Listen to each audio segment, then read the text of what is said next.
If you're an Amazon seller, you know at the end of the day that a lot of what Amazon puts out there, as far as just educational content, is next to useless for the average seller.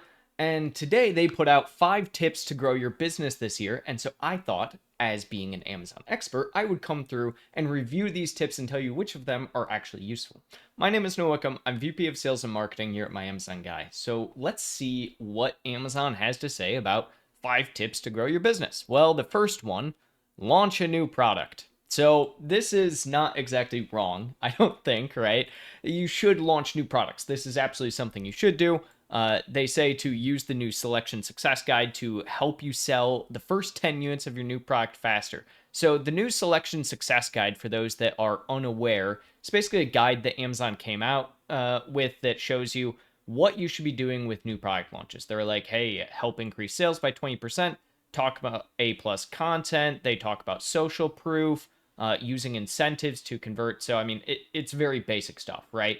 And they do give a timeline, but I will say at the end of the day, if you guys are wanting some kind of product launch guide, you can just look up My Amazon Guy Launch, and we have a ton of different ones. So we have Launching on Amazon Complete Guide. This one is going to be probably the best for you. Just learning everything end to end as well. We also have entire articles about this. So it's 2025, but still very, very relevant information.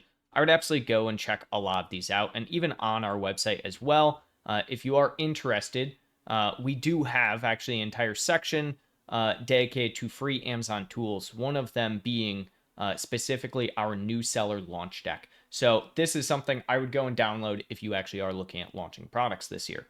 Now, the second one, they say generate reviews early. Customer reviews can help build trust, boost sales, enroll new products in Amazon Vine to get high quality, trusted reviews for your products even before launch so customers can make informed purchasing decisions from day one. I am a bit of a Vine hater, to say the least. You do need reviews, but the difference between having 3 reviews and 30 reviews very, very early on when you are first launching is negligible. Realistically, it just is. I have worked with clients that do not even have 100 reviews on their product, and yet they're getting over $100,000 in sales per month. Conversion rate is negligible, under about 100 reviews or 3-digit reviews. What matters more is your actual review rating, and that is where Vine, in my opinion, fails, because the average Vine review is about 4.1 to 4.2 stars, whereas the average Amazon customer review is going to be on about 4.5 to 4.7. So, weird hiccup there. But big thing, I do think reviews are important. I just think the early part of this is not so important at the end of the day. Now, third one, optimizing your existing listings. Okay, we do agree with listing optimization. Regularly update product photos, improve the content of your existing product listings, and leverage AI-powered A-plus content to create compelling listings that convert browsers into buyers. High-quality images and detailed descriptions help your products stand out in search results. Okay, so first thing, AI-powered. What they're really pushing here is not so much A-plus content, right? And if you click this, all it does is it basically just goes to the AI or to the A plus content guide, what it is, so on and so forth, how to use it.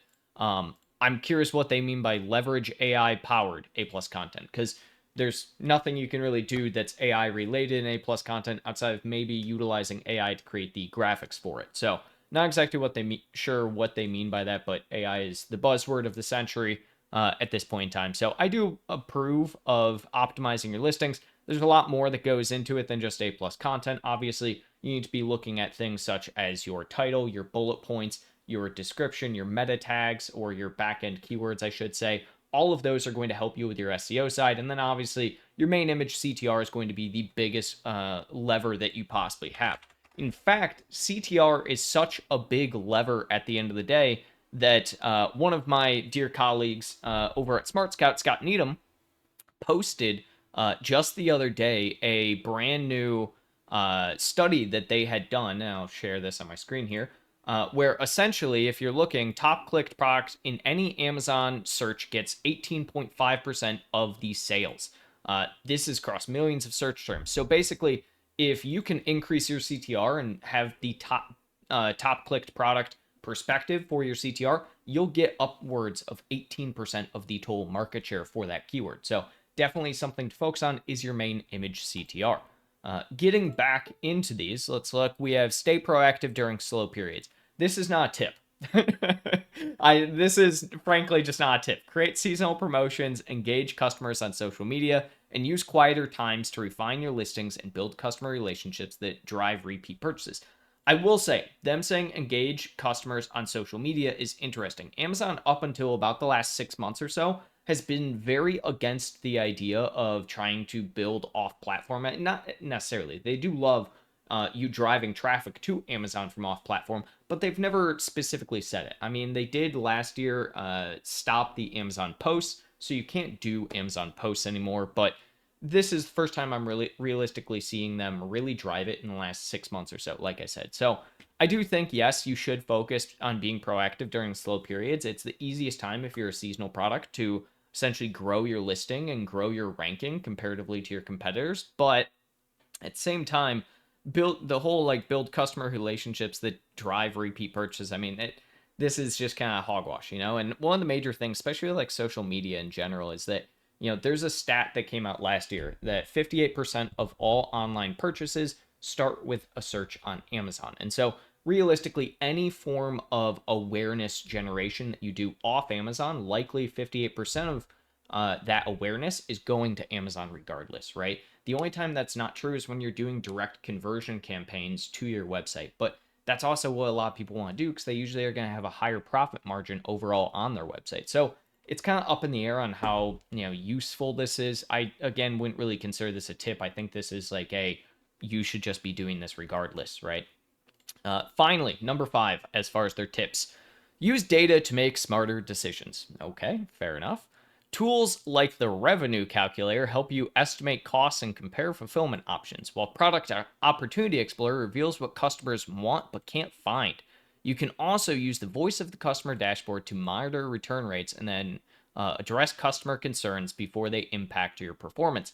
Okay, so again, not really a tip, kind of just like the bare minimum here. The revenue calculator, there's no one in the world who isn't doing their own calculations on profitability. And if you aren't doing your own calculations on profitability, the revenue calculator gets you like a quarter of the way there. You still need to understand things such as like your landed cost of goods, your overall shipping costs. You need to understand like, are there warehouse fees, 3PL fees you're paying?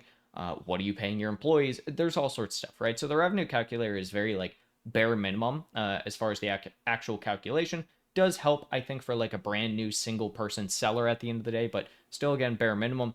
Product Opportunity Explorer, I think, is really great, but it's not so much great in the sense that it's going to tell you what customers can't find, like they say here. It's going to be great, though, for you understanding from what is out there and what could be potentially good for your specific market and your brand fit. So, it's something that we love using the Product Opportunity Explorer just to kind of see what else is out there. If there's an easy to do product variation to your current product set, Product Opportunity Explorer likely will find that in some way. And then finally, voice of the customer. Again, par for the course. You should be always looking at your voice of the customer. So I don't know how much of this is realistically, a tip. I think out of this, we maybe have 2 tips, 3 if we're being gracious. But par for the course as far as Amazon goes, because Amazon does not know how to actually speak to the average seller on their platform. They only know how to basically give you the bare minimum because Amazon themselves a lot of times doesn't know the plight of the average seller or what is like actually selling on their platform. It's why we get all these random tools that come out that are realistically not all that useful, and then just random news like this. So if I were you, what would you focus on in 2026, or should you focus on? I would realistically focus on trying to grow your overall brand presence, brand share, and market share. I would focus on learning how to do audience segmentation and targeting through your advertising. It's something they didn't even talk about here as advertising, but definitely something I would look into. I would also be focused very heavily on understanding the nuances of new prompt-based advertising, things like Rufus. I don't think Rufus is that big of a deal right now, but I have a prediction going into 2026 that Amazon is realistically going to likely merge Rufus fully into search at some point in time. So I think that'll come out sometime this year. We'll see if I'm right. But if this was helpful, feel free to leave a like on this video. Subscribe down below if you like updates like this. Leave a comment if there's anything you want me to dig into. More than happy to help at any point in time.